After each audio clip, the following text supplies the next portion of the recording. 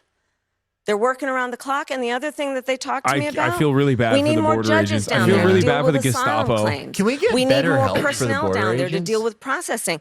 But Anderson, and that's where Congress kicks in terms of dedicating the resources to actually When they get fixing- everything they want, just like the fucking police do, you are left with nothing. So then that's why like Republicans do this funny thing where it's like, I'm gonna make it illegal to be mean to cops. Like that's next election cycle. That's what's gonna be the Democratic Party position.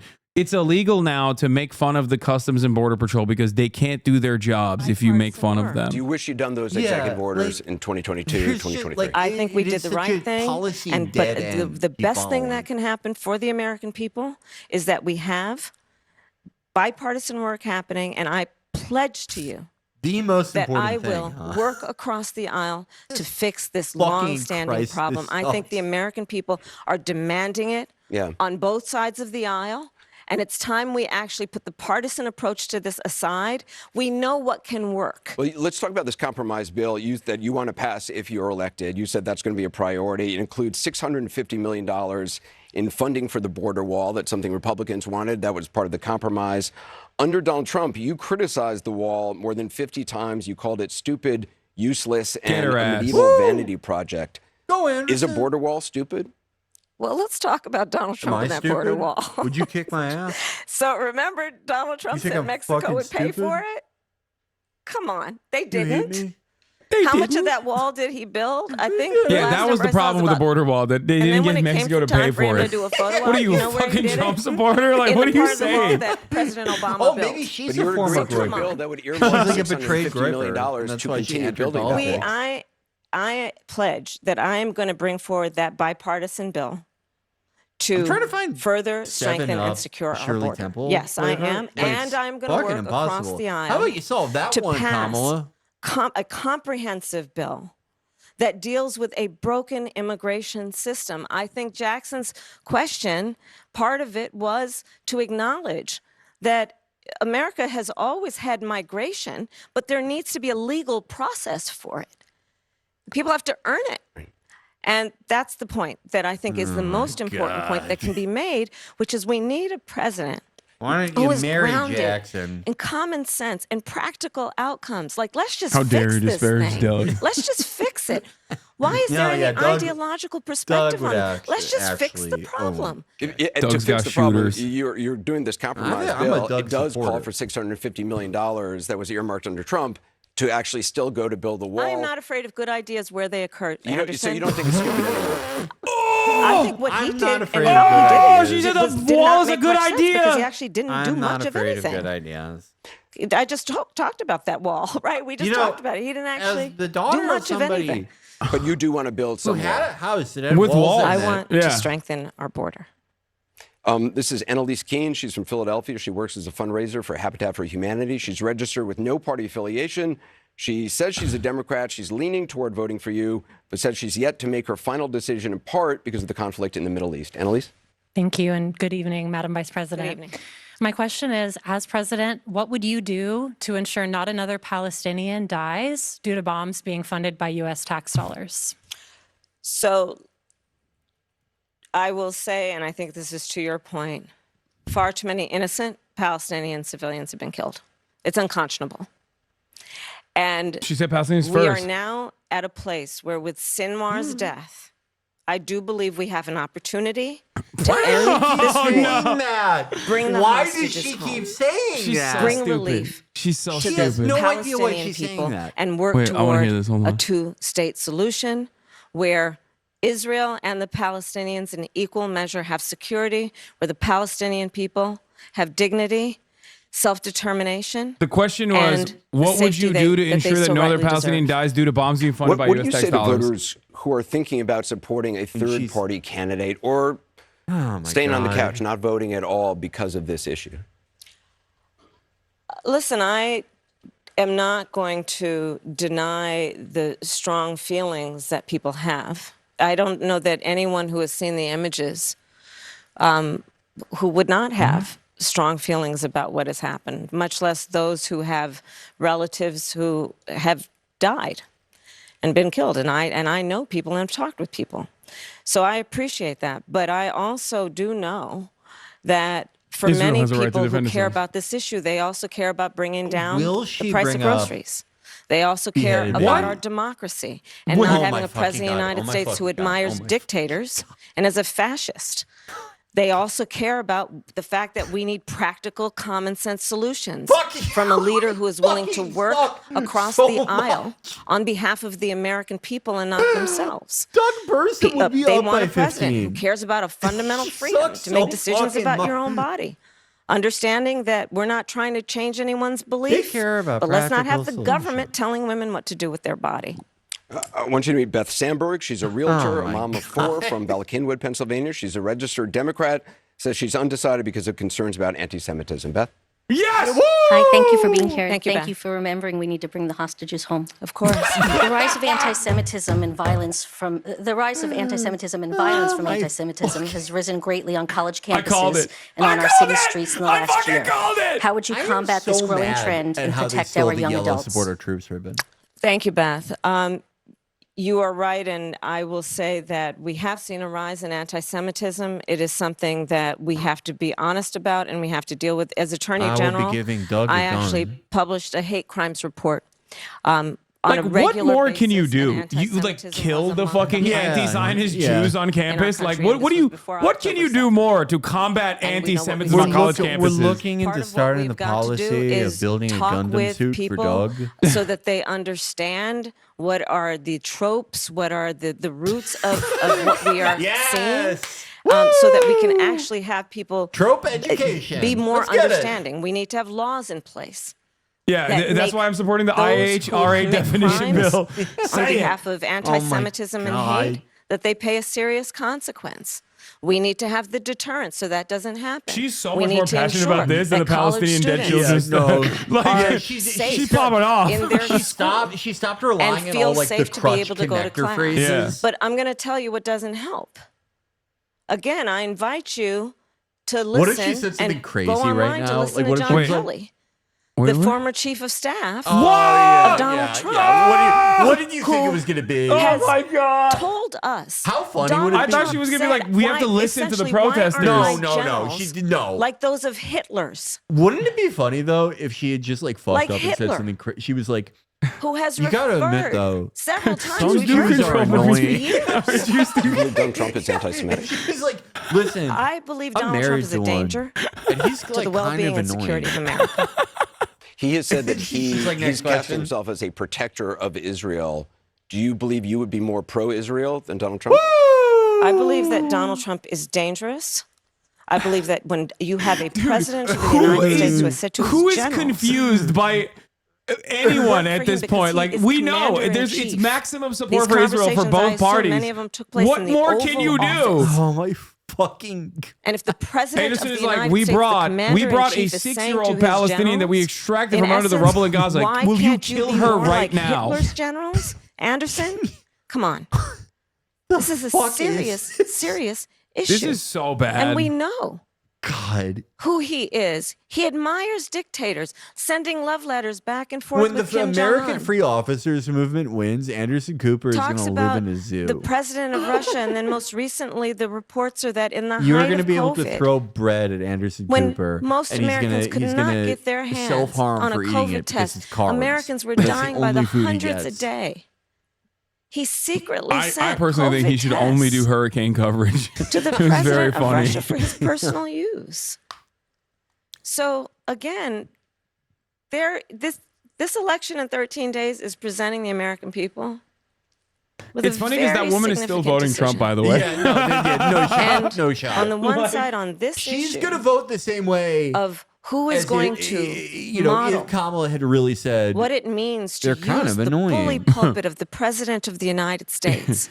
Yeah, she's going to vote In as a though Kamala manner said, we're that in dismantling the tone, Zionist word, entity and piece by deed piece. is about we are going to lifting make a up formal our discourse, merger between fighting Hamas and against Fatah. hate, as opposed Yeah. to We need to fanning bridge the the We need to flames follow- of yeah. hate, and which Islamist Donald opposition. Trump does We need to follow consistently. China on this. I'm going to tell you. They've made inroads. We are an incredible country, and we love our country. Y'all wouldn't be here unless we love our country. And there are certain things where we've just got to come together Fucking soft. and realize that we do believe in the importance of healthy debate on real issues. Fuck you. But there are certain Oh my standards we've God. got to have. This is so fucking... And, you know, another point that even Did she John ever Kelly listen talked to her about, own I believe, answers? and many have, is January 6th, where you have the President of the United States defying the will of the people in a free and fair election and unleashing a violent mob who attacked the United States Capitol. 140 law enforcement officers were attacked. Some were killed.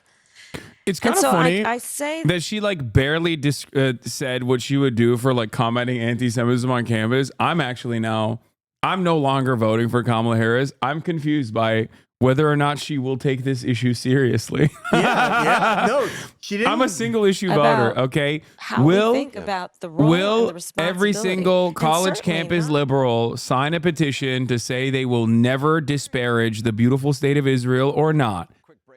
If your answer is no, I don't know. Can't vote for you. Yeah. How am I supposed to trust somebody like that with I'm a- tropes education? Yeah, I'm a single issue voter. When will you restore Shai Davide's status at Columbia? When will you give Shai Davide a federally funded position where he is professor at large for every college Yeah. in America? Yeah, we need Shai Davide's in all campuses. Make Please. it replace the Pledge of Allegiance in public schools with Shai Davide's thread about going viral for crying. Yeah, that was cool. This is This is incredible stuff overall. This is masterclass. I mean, there's like a couple of reiterations of decent policies.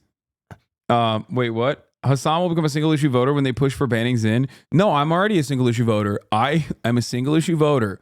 How will Kamala Harris combat anti-Semitism on college campuses? That's my single issue. There are still students out there that learn in classrooms that genocide is bad, for example. I don't think that that's appropriate. I think that sometimes genocide is good. Like, for example, if the victims of the genocide are barbaric, rapist animal monsters like Arabs who have an antiquated ancient gene of anti-Semitism in their hearts. If you don't teach it like that, then people are going to learn the wrong lessons. Okay? That's just it. That's my single issue. Yeah. Okay? That's my single issue. And Kamala, her answers weren't that good. Okay? They were not that good on this issue. I do like that she was more passionate about answering that, for the record, than she was about fucking answering the other person who was like, when will you stop murdering children with American weapons? And she was like, yeah, it's really bad. We're beginning to think about the humanity of the situation. that was, I just like, does anyone on her team like ever fucking, Do they take it in? Do they watch it? Do they go, maybe this is just pure fucking nonsense? Yeah. And then she was like, but people are. And then when someone asked, like, when Anderson asked the follow up, like, okay, but like, what do you say to third party voters that don't want to vote for you? She's like, well, I'm going to fucking, I'm going to make milk cartons cost less. So, who cares about the genocide stuff? I'm trying. It is pretty funny. It is pretty funny when she's like, I don't know why she thought like every single question should be tacked back to Donald Trump. Should have like an should have an attachment at the end of it that like Donald Trump is Hitler or something. Even though you also like his border wall, you literally verbatim said that border wall is some policies are good. I'm not going to say no to a good policy when talking about the border wall. When the question itself was literally, why did you say it was stupid in 2018? That would actually be a good question for her that again she would not answer, which is like, if Donald Trump is Hitler, then what policies of his specifically do you not like? Yeah. Because you seem okay with like a lot of them. Yeah. You don't disagree on Israel, on the border. What is it? What are the mitigating policies? Oh yeah. Is so Hillary 2016 coded? I swear if she throws this. I kind of think, I don't know. Hillary Clinton had way worse of an approval rating, but Kamala has done a really good job of like trying to get there. Yeah. She's making up for lost time, like 30 years of conspiracy theories. She's trying to fucking package into one like of the first phone calls you Hillary made had, like, after decades and President Biden decades of, announced like, that he was baggage dropping out and, was like, to your pastor. And I'm truly wondering if it wasn't a awful, confessional, if slimy, you could say blatant what that bullshit. conversation was like. Well, my pastor, Reverend Dr. Amos C. Brown of Third Baptist Church, it was an extraordinary day that Sunday when the president called me, and I don't like hearing personal anecdotes from her life. Understood the gravity of the moment. You're one of the weirdest seriousness people of the moment. Because personal anecdotes are supposed to humanize you, but if you don't have the charisma to like make it seem real, then it comes across as like a lizard person wearing a human skin suit trying to be like, I'm so human. Yeah. It's just like connection. I needed that nothing advice. I needed about a prayer. her stands as and there's like recognizable. There's a you part know of the scripture that talks about Esther and a time such as this. And I hate how every Democrat is like this now. Yeah. Like we made fun And of it was Josh very Shapiro, comforting but for they're me. all like this And, now, where they're like, I'm actually like a I do really pray every day. crazy Christian. I do Yeah. pray every I'm day, actually a sometimes twice a day. lunatic. The only one I believe on that is Nancy Pelosi. I mean, she's She's a real ride or die Catholic. Yeah, Nancy Pelosi is the type of Catholic that grew up 23rd worshiping Avenue Church of skeletons. God. That's Yeah. totally fine. I support I was that. raised I just don't like it to when believe like in a loving God. Someone who literally has like a fucking a Jamaican father who is like a Stanford college professor and a mother who's like also upper middle class. Like there is no real reason for her to be like even remotely religious. And I don't even for a brief moment think that she is actually religious. I think that they just do this because they think like other religious people will respond positively to this. But like Trump is not fucking religious. Okay? At a certain point, you got to realize like religious people don't give a fuck. If they're actually politically religious, they just want you to do mean things to gay people. They don't care how much you fucking recite scripture. It's so stupid. Says he's undecided, doesn't agree with Oh your my stance on God. abortion, but he is concerned about what he calls Trump's demeanor and actions on January 6th. Joe? Thank you, Madam Vice President, and thank you, Anderson. I have the same problem this guy has sometimes, where it's like the Chester will like peek through the crew neck. We make mistakes. We have our weaknesses. And the office of the presidency can sometimes bring those weaknesses out in ways that the incumbent may not expect. What weaknesses do you bring to the table, and how do you plan to overcome them while you're in office? That's a great question, Joe. Well, Oh, I am she certainly hates not Joe. perfect. So let's start there. And She's gonna kill Joe. I think that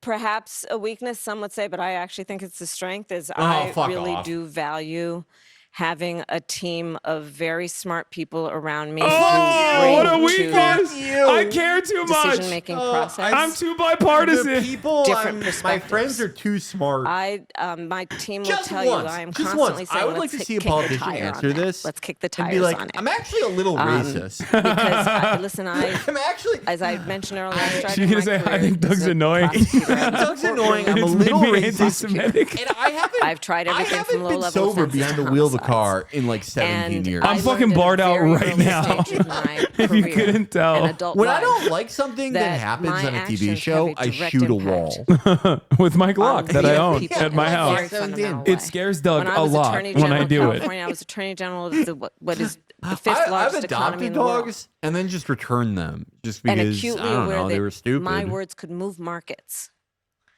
So I take my role and responsibility as an elected leader very seriously. What do you think would and I know happen the if you impact were it has like, on so many people I may never meet. What's your And favorite? that is why I engage. What's your and favorite bring appetizer? folks Do you think around. you could So get I a may not be straight quick to answer? have the answer as soon as Like, you it's ask insane. it about a I've never seen specific anything quite policy like issue this. sometimes. We're because not. She's I'm gonna always trying to wanna repackage research the. it. There I'm are no gonna blue wanna states or study red it. states. Yeah. I'm It's the kind of a United nerd, States so with every answer. The all-time worst Obama and tribute some might act. call that Yeah. a weakness, especially if you're, in Josh an Shapiro would interview do or better just kind of, here for sure. Oh, being Josh asked Shapiro a would be certain owning. question and They'd be like, expected to "What have are the your right answer right weaknesses?" away, And he's but like, smoking that's how cools. that's how I work.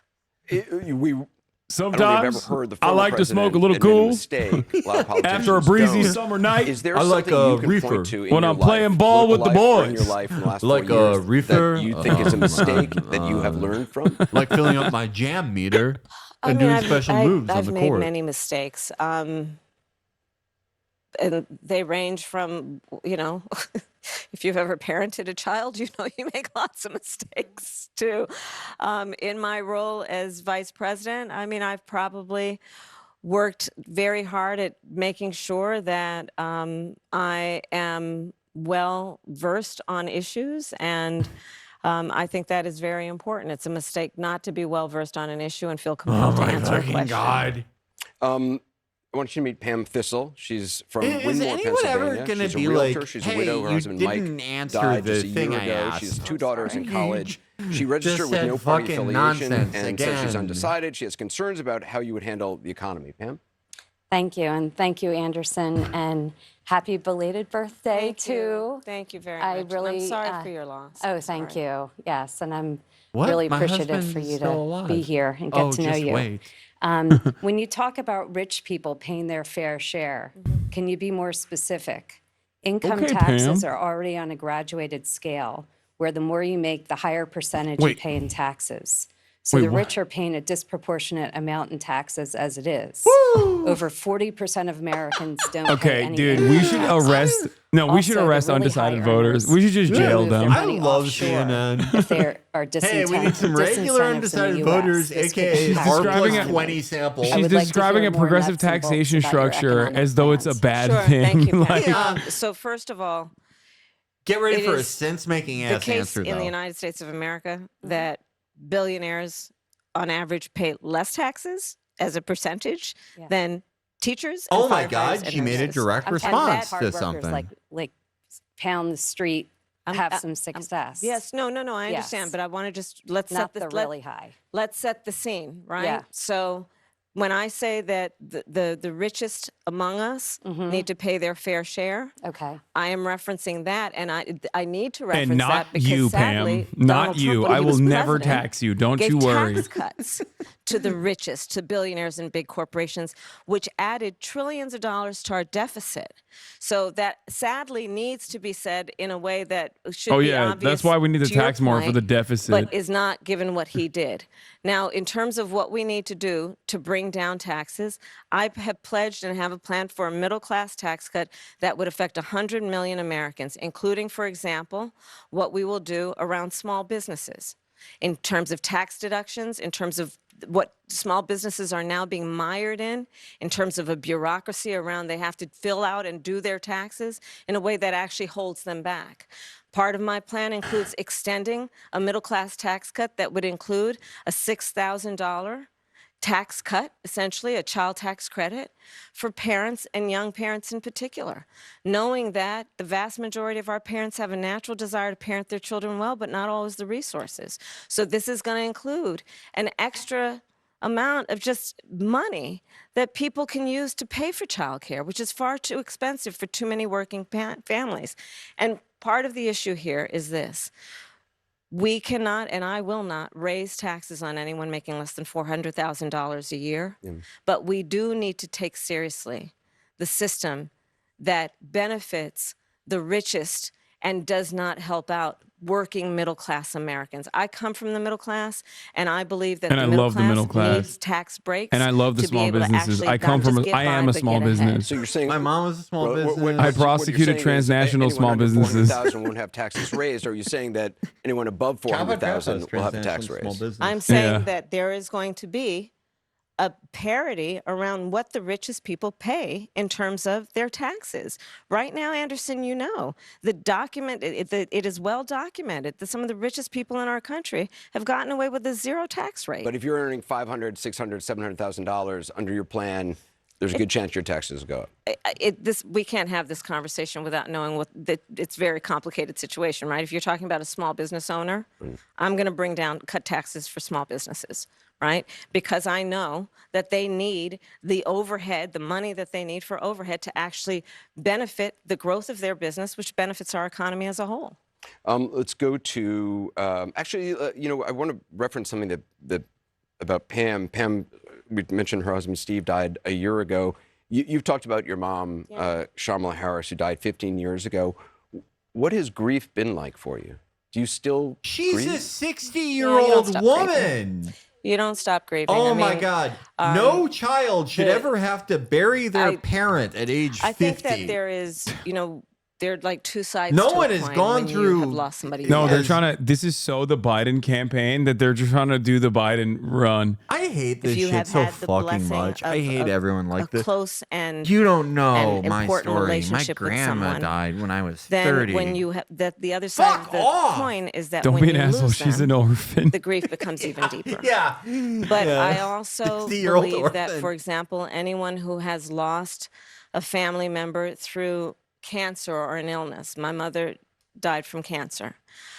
It is important to try and remember them as they lived and not as they died, because You the will grief never can be the really mourner in chief. weigh- That's Joe Brandon. Yeah. How There's dare a you? way of Yeah, when you're you're gonna have to grieving start really sacrificing Doug if you want to spiraling be like down, and Brandon. it's Yeah. important, I think, to try and remember those you have lost in a way they'd want to be remembered, as being vibrant, and I think it's important to just to grieve as one does. I don't think there's any correct or proper way to grieve. And the most important thing is I think that people do not suppress what they're feeling at any moment, and the rest of us should give them grace to go through it as they will. We're going to take a short break. We'll be right back with more from the CNN Presidential Town Hall with Vice President Kamala Harris.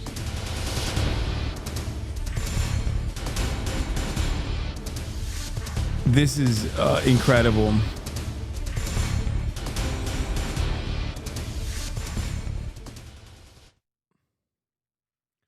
She didn't mention NATO once tonight. Not one time. Zero Does Kamala AUKUS. Harris even know what NATO is? I'm starting to wonder if she ever even heard of it. You can't just ignore NATO. My family and I are outraged, and we'll be writing in Joe Biden because he would never, ever forget to mention NATO, ever. I, for one, am upset about no AUKUS mention, no Five Eyes mention, and of course, no mention of the pivotal accomplishment of Biden where all the naysayers, all the haters said, oh, you're going to Finlandize NATO. To which he responded with, no, Jack, I'm going to NATOize Finland. And he did do that. Yeah. And I think that that's important. Do you think Kamala can even name like one member of AUKUS? I don't think so. I don't think she's a real fan. I'm going to be honest. I feel like all of these questions and all of these answers, like I feel like I'm losing my mind when I watch this shit, because it's like, there are very real problems in America. Okay. There are very real domestic issues in America. Okay. And there are very real foreign policy blunders that the Biden administration has committed. And like Americans do recognize it, right? Like they see it. And yet it feels like half of the questions are like vague to try to get her to arrive at like a reasonable answer. And even then she just refuses to go there. And the other half are just like completely stupid nonsense. And like it makes me feel like I'm thirsty. I'm hungry for like a person who will just look at a situation and be like, this shit's fucked up. I'm going to fix it. And I don't know if I am alone in this. You know what I mean? Like with all of my expectations, obviously being that, you know, it's never going to happen in American media. I get it. I don't need to hear people telling me, I told you so. That's never going to happen. You're so stupid. But it's like, I can't be alone in feeling this way. I can't be alone in feeling like, you know, like just address the fucking issues directly. Yeah, or like tackle it fucking head on. Answer any question. You know, like if she wins, which is like a distinct possibility, how are people going to respond to 4 years of this? How are people going to respond to like, you know, say like there is a Katrina-like national disaster, or say that like none of this shit matters. They tried to kill our president. Yes, sir. Why haven't they mentioned Fethullah Gulen's? No, this is Discord bot. It's a bot that asks that says the funniest shit. Why haven't they mentioned Fethullah Gulen's death once in this debate? Oh my God, what do you think she would say if they asked her? First of all, she doesn't know who that is. But Yeah. She would be like someone would mouth religious leader, and she would be like, you know, she would think it's like Yahya Sinwar or something. It's like exotic enough. She'd think it was like a Lebanese Shia that now that Gulen's dead, we have a great opportunity to establish a ceasefire. Yeah. In Lebanon. Yeah. Oh my God. I prosecuted transnational hurricanes. Like, what is going to happen if there is a Katrina level disaster? If there is like a, you know, like a giant like ground war between like Israel and Iran? Like, what any like bad realistic thing you can think of? What is going to happen when like Kamala goes out there and she's like, you know? And we are back. The with dreams Vice in which President we Kamala Harris. share I want to meet Rob with McPherson. each He's other the Chief Marketing are Officer different for a local from the organization. He's divisions that registered divide Republican us. from Media, Pennsylvania, who told us he's leaning towards voting for you, but has concerns about what he calls shifts in your policy positions. Rob? Thank you. Thank you for being here, Vice President Harris. So welcome to Delco. Thank you. Here in Delco, we pride ourselves on being authentic. Yeah. And okay. much of what we have been I hate saying, people like have this. seen My shitty little much of what you've suburb been in saying with Pennsylvania regard to is issues like different. law and We're the order only people and that tell the fracking, truth. reflect a more Really? centrist view than what people are Not used like to those hearing from Kamala Harris. Pittsburgh yins or Leaving some voters charlatans. to wonder about they're the liars. authenticity of your Not like current, more Delco moderate people. positions. Can you talk a little bit about how your positions have shifted and why? Sure, and thank you. So first of all, Get on ready fracking, for a real ass I've been very answer. clear. We kind of dispensed with this in 2020. I am not going to ban fracking. I did not as vice president. In fact, as vice president, I cast the tie-breaking vote that now has opened up more fracking leases. Hell My yeah! value on the issue of what we need to do to invest in a clean energy economy and a clean energy future has not changed. But frankly, I now have the experience and perspective of having been vice president for almost 4 years. I've traveled the country. I know that we can invest in a clean energy economy and still not ban fracking and still work toward what we need to do to create more jobs and create U.S.-based jobs in a way that will be globally competitive. On the issue of law and order, as you mentioned, I think there's just a whole lot of misinformation, to be honest with you. I have personally prosecuted very serious crime. It's how I started my career. I spent most of my career as a prosecutor, not in Washington, D.C. And as my first priority had and remains as a first priority to me, the safety of the American people. So that has not changed. And sadly, I think that there's a bit of misinformation, if not more than a bit, But I'm glad that you raised the subject so that I can address it. But just if you don't mind, just let me just finish. Because I think the spirit of your question is really important, and I'm glad you raised it. Our country deserves to have a president of the United States who is not afraid of good ideas and does not stand on pride. If a perspective needs to be informed by different points of view to build consensus and to have a common sense approach, I'm never going to shy away from good ideas. And I'm not going to feel the need to have pride associated with a position that I've taken when the important thing is to build consensus to fix problems. I believe in fixing problems. This is how Joe Biden probably feels. I love all the fixing time. problems. And so I How I pledge to feel. you to be a president who not only works for all Americans, but works on getting I feel stuff like I'm reliving done. memories And that from, means like when I compromise. was a toddler. And it doesn't mean compromising your values or your principles, but it does mean working to get stuff done. And I pledge to you I will do that. Just to be clear, though, what he's referring to, and you point out to when you're running for vice president in 2020, you were not talking about banning fracking, but No, Anderson, I pledged that I would not ban fracking. right, I know you said you would not ban fracking. Correct. You know, you had said in the 2019 town hall, there's no question I'm in favor of banning fracking. In 2017, you talked about Medicare for all. You talked about 2019, you raised a hand in debate about if border crossings should be decriminalized. Are all of those issues, which those are not your positions now, are all those issues that you're saying through consensus and getting stuff done you have evolved on? Well, no, let's take, for example, the issue of Medicare. My point has always been that access to health care should not just be a privilege of those who can afford it. It should be a right for all people. So why are you anti-Medicare for all now? I have worked on doing what we have done to, one, allow Medicare to negotiate against the big pharmaceutical companies to bring down the cost of prescription medication. Why aren't you pro-Medicare for all now?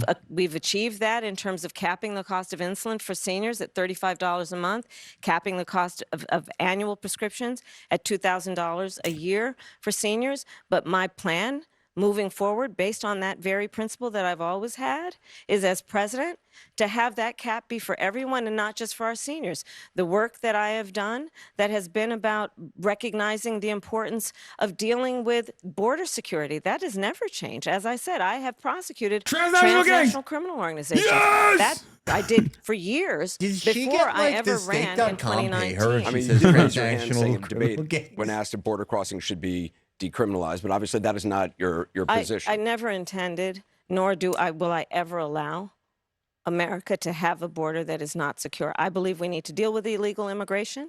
Yeah. There needs to be consequences. We need to get those fucking aliens out of here. My plan that I'm a Democrat, by the way. And again, please go to KamalaHarris.com. Sorry to throw a website on you, but why not?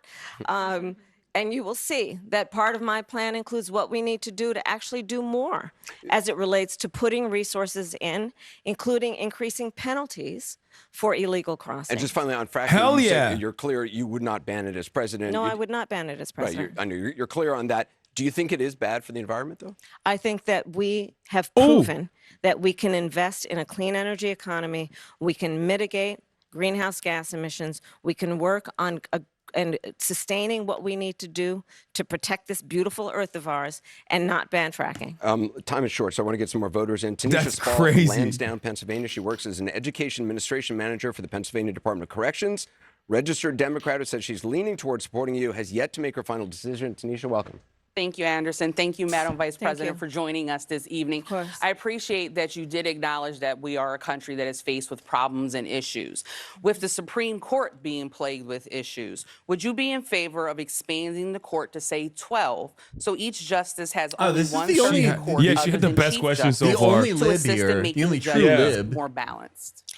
Well, to your point, there is no question that the American people increasingly are losing confidence in the Supreme Court. Oh, just And say in large yes. part I'm going to because make it of a the 1,000 behavior of Supreme certain Court members of judges, that court please. and Or just because of say certain rulings, anything including besides this the Dobbs fucking decision and taking patter. away a precedent that had been in place for 50 years, protecting a woman's right to make decisions about her own body. So I do believe that there should be some kind of reform of the court, and we can study what that actually looks like. What? But I do believe. Study? But again,